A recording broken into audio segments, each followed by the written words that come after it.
Bienvenue à Virage. Aujourd'hui à l'émission, on va vous présenter le Ford Bronco Sport. On va faire l'essai complet avec évaluation mécanique de Jean Guéroy.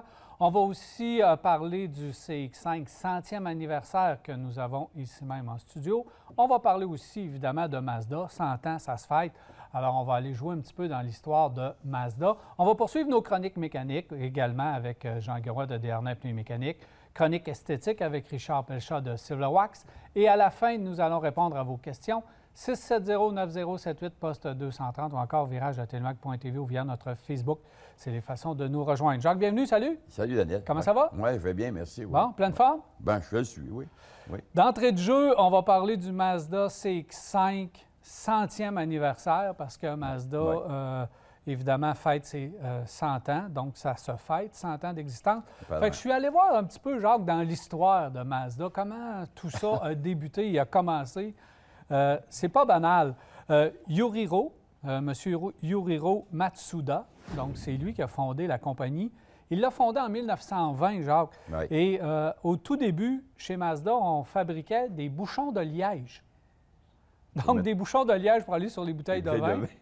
C'était Mazda, c'est les débuts, qu'est-ce que tu veux. Ensuite, la compagnie s'est transformée. On a fait un peu de machinerie, d'équipement médical, etc. Donc, on s'est un peu diversifié. La première voiture a vu le jour en 1931. Elle s'appelait la Mazda Go. Oui. C'est la voiture. En 1934, on a officiellement adopté le nom de Mazda. En 1960, première voiture de tourisme réelle, la R360, et l'apparition du logo M de Mazda qu'on connaît aujourd'hui. Le moteur rotatif qui a fait la réputation de Mazda est arrivé un petit peu plus tard. On a acheté le brevet de Wankel. Donc, c'est ce qu'on a fait. Mais la première application de ce moteur rotatif est en 1967 dans une voiture qui s'appelait la Cosmos, qui a été fabriquée de 67 à 72. On a ensuite popularisé le moteur rotatif dans les fameuses RX qu'on connaît évidemment. Plus récemment, bien, les points saillants, c'est l'arrivée de la Miata MX-5, évidemment, bien sûr, qui fait encore parler d'elle aujourd'hui. La RX-8 en 2003, ça a quand même donné un souffle à Mazda.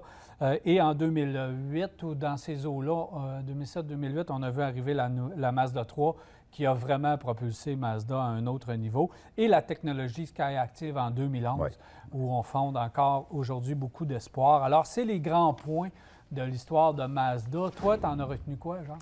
Bien, moi, Mazda, comme tu disais tout à l'heure, je sais qu'ils ont fabriqué aussi des espèces de tricycles, si on veut, au début. Pas qu'on s'est cherché, c'est ce qu'on avait besoin. Et après ça, il est arrivé la fameuse bombe à Hiroshima. Et eux autres étaient installés là, pas loin. L'usine était installée tout près d'Hiroshima, mais ils n'ont pas été... l'usine n'a pas été endommagée. Alors, le gouvernement, pour relancer l'économie, avait besoin d'espace, etc. Alors, l'usine a été prêtée justement pour pouvoir repartir l'économie parce que le Japon avait été ébranlé pas mal. Et quand tu parlais des moteurs rotatifs tout à l'heure, c'est qu'il y a eu RX2. Moi, j'ai eu une RX2, premièrement. C'était un véhicule qui était performant, pas à peu près. C'était un moteur qui avait un son totalement différent, extrêmement bruyant quand tu enlevais le système d'échappement. Mais quelqu'un qui utilisait ça en course automobile ou quelque chose du genre, c'était effrayant, le son. Et c'était performant. Et ils ont développé ce que Wankel avait entrepris et ils l'ont amélioré beaucoup, mais le problème qu'il y avait, c'était un moteur qui consommait toujours. On va le revoir. Moi, je pense qu'on va le revoir dans un avenir rapproché dans l'automobile. Puis quand tu parlais des MX-5 tout à l'heure ou les Miata, bien, il y en a quand même fabriqué au-delà d'1 million. Alors, ça a été un succès, ça, cette affaire-là. Et ils ont été la première compagnie, si ma mémoire est fidèle, japonaise à gagner aussi les 24 heures du Mans en 91, je crois. Alors, c'est une compagnie qui a de l'histoire, qui a vraiment de l'histoire. Et ça vaut la peine de fouiller puis d'aller voir, parce que vous allez découvrir un tas de choses intéressantes. C'est étonnant. Quand tu vois les débuts de ces compagnies-là, tu dis « wow!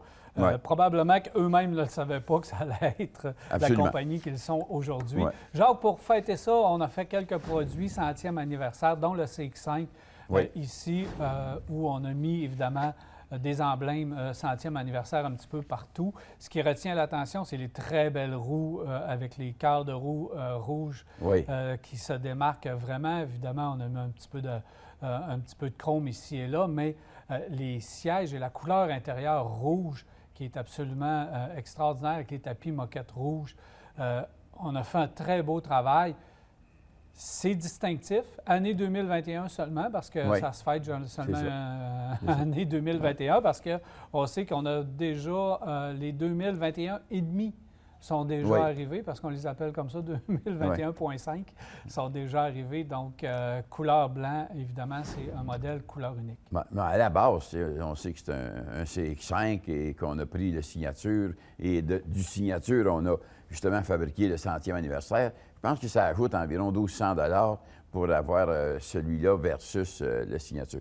Mais la finition, la qualité des matériaux, c'est très beau. C'est très, très beau ce qu'ils ont fait au niveau de décoration intérieure. Et décoration extérieure, c'est juste délicat. Et juste pour signaler que la personne à côté de nous autres conduit un 100e anniversaire, si on veut. Le luxe est à outrance dans ce véhicule-là. Le rouge, je me rappelle, chez Alfa Romeo, le Stelvio, avec le cuir italien justement. Rouge, ça me rappelle ça. Donc, on a fait un véhicule extrêmement chic à l'intérieur. Et c'est un bon véhicule à quelqu'un qui va avoir une qualité de véhicule. C'est des véhicules qu'on n'entend pas d'histoire. On se promène, puis on a du confort dans ce type de véhicule-là. Il faut rouler dedans pour se rendre compte que Mazda veut s'en aller vers le véhicule de luxe. Oui. Absolument. Ouais. Ils ont monté ça, c'était intéressant. Merci, Jacques. Bien, plaisir. Alors, voilà, on s'arrête à virage et au retour, on rejoint Richard Pelchat de Silverwatt.